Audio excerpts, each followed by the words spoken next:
Section 3 of Your Mind and How to Use It by William Walker Atkinson. Chapter 7. Memory.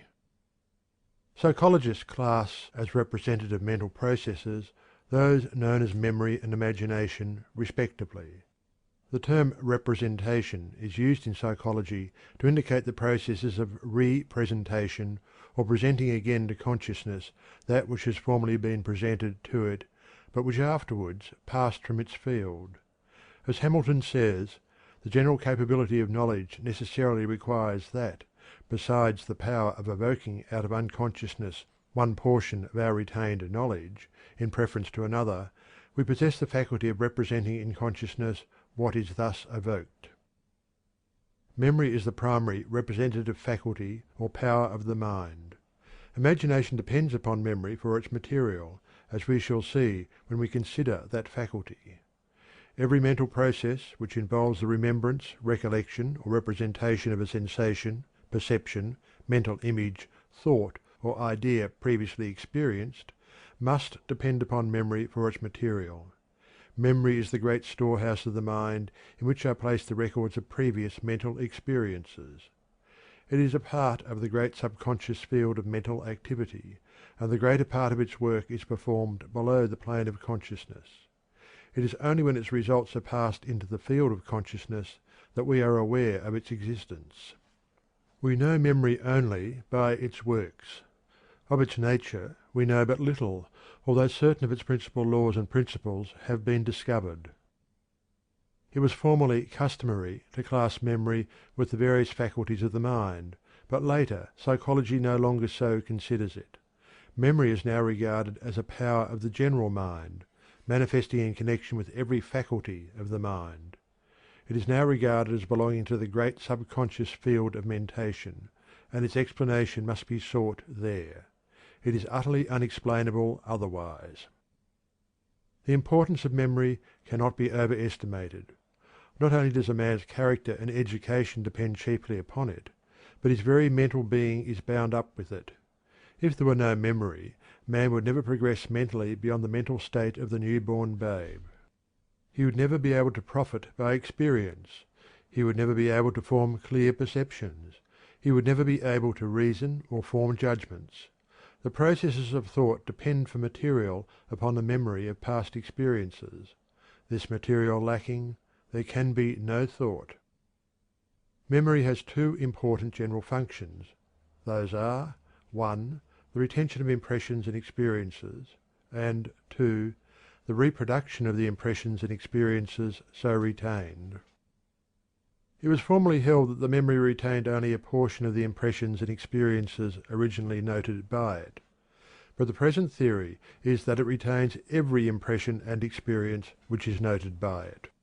It is true that many of these impressions are never reproduced in consciousness, but experiments tend to prove, nevertheless, that the records are still in the memory, and that appropriate and sufficiently strong stimuli will bring them into the field of consciousness. The phenomena of somnambulism, dreams, hysteria, delirium, approach of death, etc., show that the subconscious mind has an immense accumulation of apparently forgotten facts, which unusual stimuli will serve to recall.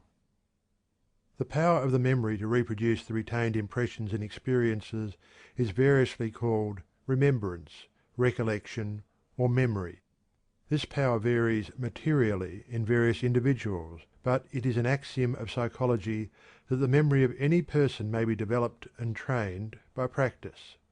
The ability to recall depends to a great extent upon the clearness and depth of the original impression, which in turn depends upon the degree of attention given to it at the time of its occurrence. Recollection is also greatly aided by the law of association, or the principle whereby one mental fact is linked to another. The more facts to which a given fact is linked, the greater the ease by which it is recalled or remembered. Recollection is also greatly assisted by use and exercise. Like the fingers, the memory cells of the brain become expert and efficient by use and exercise, or stiff and inefficient by lack of the same. In addition to the phases of retention and reproduction, there are two important phases of memory, that is, 3. Recognition of the reproduced impression or experience, and 4. Localization of the impression or its reference to a more or less definite time and place. The recognition of the recalled impression is quite important. It is not enough that the impression be retained and recalled. If we are not able to recognize the recalled impression as having been experienced before, the recollection will be of but little use to us in our thought processes. The purposes of thought demand that we shall be able to identify the recalled impression with the original one. Recognition is really recognition, re-knowing. Recognition is akin to perception. The mind becomes conscious of the recalled impression just as it becomes conscious of the sensation. It then recognizes the relation of the recalled impression to the original one, just as it realizes the relation of the sensation to its object. The localization of the recalled and recognized impression is also important. Even if we recognize the recalled impression, it will be of comparatively little use to us unless we are able to locate it as having happened yesterday, last week, last month, last year, 10 years ago, or at some time in the past, and as having happened in our office, house, or in such and such a place in the street, or in some distant place. Without the power of localization, we should be unable to connect and associate the remembered fact with the time, place, and persons with which it should be placed to be of use and value to us in our thought processes. Retention. The retention of a mental impression in the memory depends very materially upon the clearness and depth of the original impression, and this clearness and depth, as we have previously stated, depend upon the degree of attention bestowed upon the original impression. Attention, then, is the important factor in the forming and recording of impressions. The rule is: slight attention, faint record; marked attention, clear and deep record. To fix this fact in the mind, the student may think of the retentive and reproductive phases of memory as a phonographic record. The receiving diaphragm of the phonograph represents the sense organs, and the recording needle represents the attention. The needle makes the record on a cylinder deep or faint according to the condition of the needle. A loud sound may be recorded but faintly if the needle is not properly adjusted. And further, it must be remembered that the strength of the reproduction depends almost entirely upon the clearness and depth of the original impression on the cylinder. As is the record, so is the reproduction. It will be well for the student to carry this symbol of the phonograph in his mind. It will aid him in developing his powers of memory. In this connection, we should remember that attention depends largely upon interest. Therefore, we would naturally expect to find that we remember interesting things far more readily than those which lack interest. This supposition is borne out in actual experience. This accounts for the fact that everyone remembers a certain class of things better than he does others.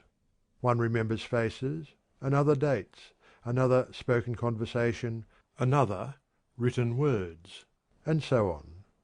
It will be found, as a rule, that each person is interested in the class of things which he most easily remembers. The artist easily remembers faces and details of faces, or scenery and details thereof. The musician easily recalls passages or bars of music, often of a most complicated nature. The speculator easily recalls the quotations of his favourite stocks. The racing man recalls without difficulty the odds posted on a certain horse on a certain day, or the details of a race which was run many years ago. The moral is: arouse and induce an interest in the things which you wish to remember. This interest may be aroused by studying the things in question, as we have suggested in a preceding chapter. Visualization in memory. Many of the best authorities hold that original impressions may be made clear and deep, and the process of reproduction accordingly rendered more efficient by the practice of visualizing the thing to be remembered. By visualizing is meant the formation of a mental image of the thing in the imagination. If you wish to remember the appearance of anything, look at it closely, with attention, and then, turning away from it, endeavor to reproduce its appearance as a mental picture in the mind. If this is done, a particularly clear impression will be made in the memory, and when you recall the thing you will find that you will also recall the clear mental image of it. Of course, the greater the number of details observed and included in the original mental image, the greater the remembered detail. Perception in memory. Not only is attention necessary in forming clear memory records, but careful perception is also important. Without clear perception there is a lack of detail in the retained record, and the element of association is lacking. It is not enough to merely remember the thing itself. We should also remember what it is and all about it. The practice of the methods of developing perception, given in a preceding lesson, will tend to develop and train the retentive, reproductive, recognitive, and locative powers of the memory. The rule is, the greater the degree of perception accorded a thing, the greater the detail of the retained impression, and the greater the ease of the recollection. Understanding and memory. Another important point in acquiring impressions in memory is this, that the better the understanding of the subject or object, the clearer the impressions regarding it, and the clearer the recollection of it. This fact is proved by experiment and experience. A subject which will be remembered only with difficulty under ordinary circumstances will be easily remembered if it is fully explained to the person and accompanied by a few familiar illustrations or examples. It is very difficult to remember a meaningless string of words, while a sentence which conveys a clear meaning may be memorized easily. If we understand what a thing is for, its uses and employment, we remember it far more easily than if we lack this understanding. Elbringhaus, who conducted a number of experiments along this line, reports that he could memorize a stanza of poetry in about 1/10 the time required to memorize the same amount of nonsense syllables. Gordy states that he once asked a capable student of the Johns Hopkins University to give him an account of the lecture to which he had just listened. "I cannot do it," replied the student. "It was not logical." The rule is, the more one knows about a certain thing, the more easily is that thing remembered. This is a point worth noting. End of chapter 7. Chapter 8. Memory continued. The subject of memory cannot be touched upon intelligently without a consideration of the law of association, one of the important psychological principles. The law of association. What is known in psychology as the law of association is based on the fact that no idea exists in the mind except in association with other ideas. This is not generally recognized, and the majority of persons will dispute the law at first thought. But the existence and appearance of ideas in the mind are governed by a mental law as invariable and constant as the physical law of gravitation. Every idea has associations with other ideas. Ideas travel in groups, and one group is associated with another group, and so on, until, in the end, every idea in one's mind is associated directly or indirectly with every other idea.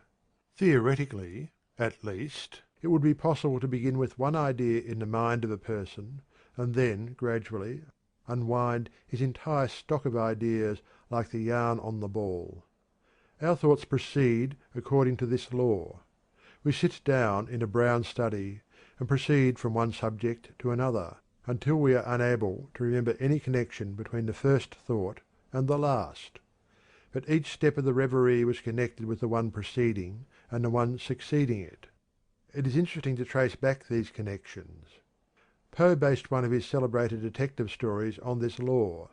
The reverie may be broken into by a sudden impression from outside, and we will then proceed from that impression, connecting it with something else already in our experience, and starting a new chain of sequence. Often we fail to trace the associations governing our ideas, but the chain is there nevertheless. One may think of a past scene or experience without any apparent cause. A little thought will show that something seen, or a few notes of a song floating to the ears, or the fragrance of a flower, has supplied the connecting link between the past and the present. A suggestion of mignonette will recall some past event in which the perfume played a part. Someone's handkerchief, perhaps, carried the same odour, or an old familiar tune reminds one of someone, something, or some place in the past. A familiar feature in the countenance of a passer-by will start one thinking of someone else who had that kind of a mouth, that shaped nose, or that expression of the eye, and away he will be off in a sequence of remembered experiences. Often the starting idea, or the connecting links, may appear but dimly in consciousness, but rest assured they are always there.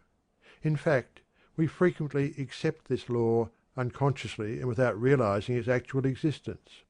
For instance, one makes a remark, and at once we wonder, how did he come to think of that? And if we are shrewd, we may discover what was in his mind before he spoke. There are two general classes of association of ideas in memory. Those are 1. Association of contiguity, and 2. Logical association. Association of contiguity is that form of association depending on the previous association in time or space of ideas which have been impressed on the mind. For instance, if you met Mr. and Mrs. Wetterhorn and were introduced to them one after the other, thereafter you will naturally remember Mr. W when you think of Mrs. W, and vice versa. You will naturally remember Napoleon when you think of Wellington, or Benedict Arnold when you think of Major Andre, for the same reason. You will also naturally remember B and C when you think of A. Likewise, you will think of abstract time when you think of abstract space, of thunder when you think of lightning, of colic when you recall green apples, of love-making and moonlit nights when you think of college days. In the same way, we remember things which occurred just before or just after the event in our mind at the moment, of things near in space to the thing of which we are thinking. Logical association depends upon the relation of likeness or difference between several things thought of. Things thus associated may have never come into the mind at the same previous time, nor are they necessarily connected in time and space. One may think of a book, and then proceed, by association, to think of another book by the same author, or of another author treating of the same subject. Or he may think of a book directly opposed to the first, the relation of distinct difference causing the associated idea. Logical association depends upon inner relations, and not upon the outer relations of time and space. This innerness of relation between things not connected in space or time is discovered only by experience and education. The educated man realizes many points of relationship between things that are thought by the uneducated man to be totally unrelated. Wisdom and knowledge consist largely in the recognition of relations between things. Association in memory. It follows from a consideration of the law of association that when one wishes to impress a thing upon the memory he should, as an authority says, multiply associations. Entangle the fact you wish to remember in a net of as many associations as possible, especially those that are logical.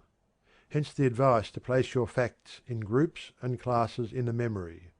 As Blackie says, nothing helps the mind so much as order and classification. Classes are always few, individuals many. To know the class well is to know what is most essential in the character of the individual, and what burdens the memory least to retain. Repetition in memory. Another important principle of memory is that the impressions acquire depth and clearness by repetition. Repeat a line of poetry once, and you may remember it. Repeat it again, and your chances of remembering it are greatly increased. Repeat it a sufficient number of times, and you cannot escape remembering it. The illustration of the phonograph record will help you to understand the reason of this. The rule is, constant repetition deepens memory impressions. Frequent reviewing and recalling what has been memorized tends to keep the records clear and clean, besides deepening the impression at each review. General rules of memory. The following general rules will be of service to the student who wishes to develop his memory. Making impressions. 1. Bestow attention. 2. Cultivate interest. 3. Manifest perception. 4. Cultivate understanding. 5. Form associations. 6. Repeat and review. Recalling impressions. 1. Endeavour to get hold of the loose end of association and then unwind your memory ball of yarn. 2. When you recall an impression, send it back with energy to deepen the impression and attach it to as many new associations as possible. 3. Practice a little memorizing and recalling each day, if only a line of verse. The memory improves by practice and deteriorates by neglect and disuse. 4. Demand good service of your memory, and it will learn to respond. Learn to trust it, and it will rise to the occasion. How can you expect your memory to give good service when you continually abuse it and tell everyone of the wretched memory I have? I can never remember anything. Your memory is very apt to accept your statements as truth. Our mental faculties have an annoying habit of taking us at our word in these matters. Tell your memory what you expect it to do. Then trust it, and refrain from abusing it and giving it a bad name. Final advice. Finally, remember this rule. You get out of your memory only that which you place in it. Place in it good, clear, deep impressions, and it will reproduce good, clear, strong recollections. Think of your memory as a phonographic record, and take care that you place the right kind of impressions upon it.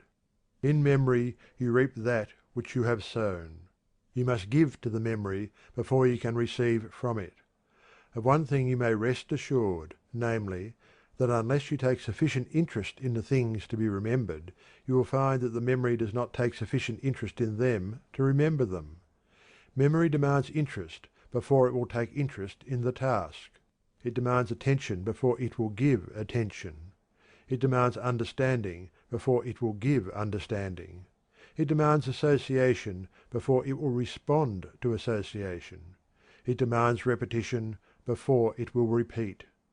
The memory is a splendid instrument, but it stands on its dignity and asserts its rights. It belongs to the old dispensation. It demands compensation and believes in giving only in equal measure to what it receives. Our advice is to get acquainted with your memory and make friends with it.